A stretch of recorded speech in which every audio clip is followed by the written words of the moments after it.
À 18 km du centre-ville de Farana, nous voici à Bantou, une localité trempée dans les valeurs ancestrales.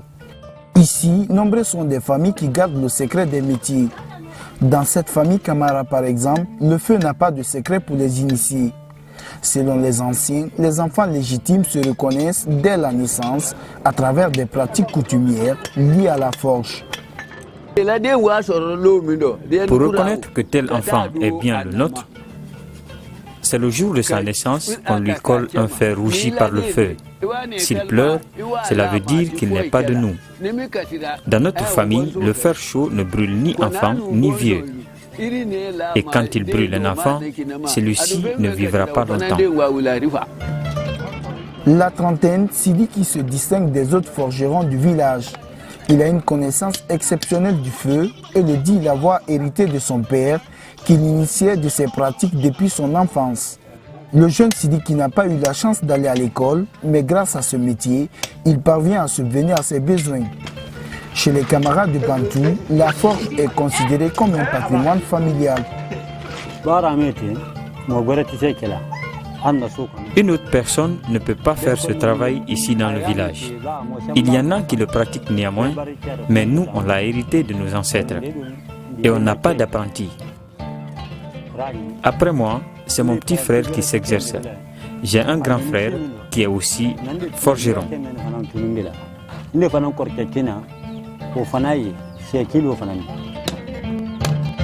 Comme Sidiki, son père consacre une bonne partie de son temps désormais à la confection des fusils de chasse traditionnels. Le vieux homme, la soixantaine, considère la forge comme le meilleur métier au monde. Depuis ma naissance, il y a 75 ans, je ne fais que ce travail. S'il n'était pas rentable à mon âge-là, je n'allais plus continuer. Nos grands-parents faisaient du fer ce qu'ils veulent. Si je ne fais pas ce travail, je tombe malade. Pendant qu'un autre forgeron travaille, je peux lui prendre son fer et le mettre de mon côté.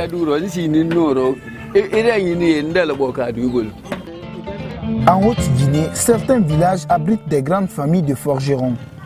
Des villages qui puisent leur force dans les traditions ancestrales du Manding. La plupart préfèrent se consacrer au travail de la fonderie. Malgré les difficultés liées au métier, le jeune Sidiki s'accroche à son activité. Je fabrique le couteau, la houe pour les travaux potagers des femmes et champêtre pour les hommes. La houe coûte 50 000 francs guinéens, la charrue 750 000 francs, donc c'est comme ça que nous vivons.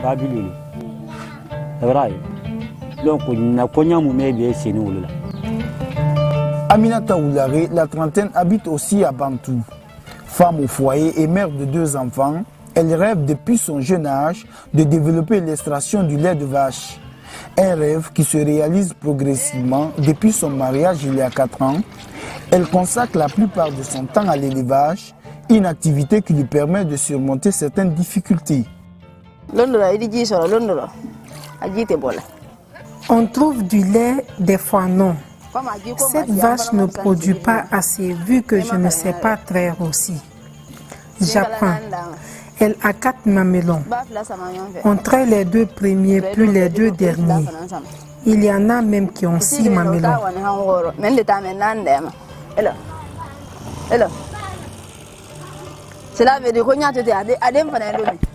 Depuis quelque temps, Aminata possède une vache.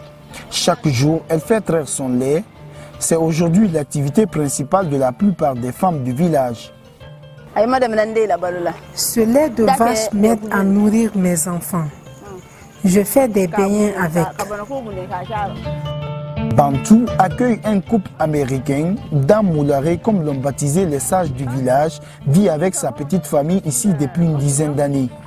Avec son époux, ils consacrent leur vie à l'apprentissage du Sankaranka, langue de la localité, pour devenir plus tard traducteurs pionniers de la Bible.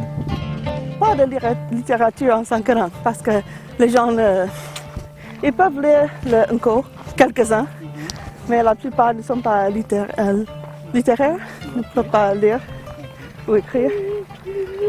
J'aimerais bien aussi que les gens ici apprennent à lire et qu'ils deviennent alphabétisés. En compagnie de ses 3 enfants, Awa Woulare se fixe pour défi principal apprendre le dialecte sankaran différent de la langue malinké. Il y a des différences de choses comme le B et le W. Parfois les gens ici disent Mwara, c'est à ma maison. Les Malinkés ils disent Mbara. Les Malinkas ils vont dire Mbarawa, nous disons Ndawa. Alors c'est des petits changements phonétiques, mais parfois il y a des vocabulaires qui sont différents. Les mots pour circoncision par exemple, c'est différent entre les 2 langues. Il y a plusieurs différences comme ça. À ce jour, l'école primaire de Bantou dispose de 5 salles de classe. Élèves et encadreurs se plaignent des conditions de travail et souhaitent leur amélioration. Les difficultés que nous rencontrons ici, c'est au niveau des parents d'élèves.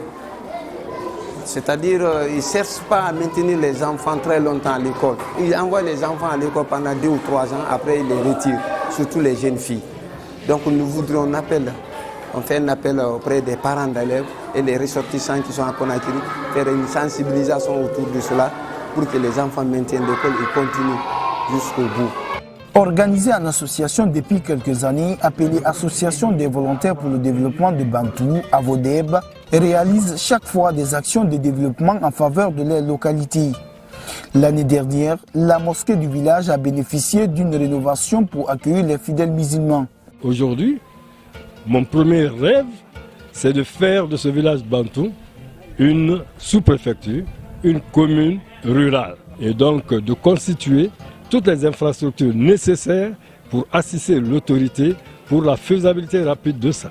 Au-delà de ces œuvres, les habitants de l'axe routier Farana-Kanserea viennent de bénéficier d'un pont sur le fleuve Mafou et la réalisation d'une nouvelle piste rurale par le biais du fonds d'entretien routier FER, inauguré récemment par la ministre en charge des travaux publics. Cette piste et la réalisation de ce pont ont permis aujourd'hui de désenclaver totalement cette localité. Un privilège accordé aux populations riveraines sous ce taxe qui, depuis des années, ne parvenaient pas à acheminer les produits agricoles sur le marché local.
Lorsqu'on vous fait entrer à la 49, on ferme la porte, on met les cadenas. Même le chef de poste n'a pas le droit d'ouvrir. Sauf, bien sûr, quand vous êtes mort. Pas de nourriture, pas d'eau. Même l'air que vous respirez, si on avait les moyens, on l'aurait supprimé pour que vous mouriez beaucoup plus lentement et beaucoup plus sûrement encore. Alors avec cette corde, vous étiez... Quand vous êtes attaché comme ça, alors on vous pend avec cette corde. Vous êtes attaché et pendu. Les pieds ne touchent pas terre. De sorte que, à la moindre décharge électrique, alors vous voyez ce que ça peut faire comme secousse. N'est-ce pas? À chaque fois qu'on tournait la gégène, vous étiez là en train de vous balader à l'air comme un pantin. Attaché à cette corde, évidemment, qui était plus solide à l'origine. C'est là que se trouvait la gégène qu'on tournait, ici. Ici, on le branchait au sein, aux oreilles et finalement au sexe. Même les femmes, même aux femmes, on le branchait au sexe.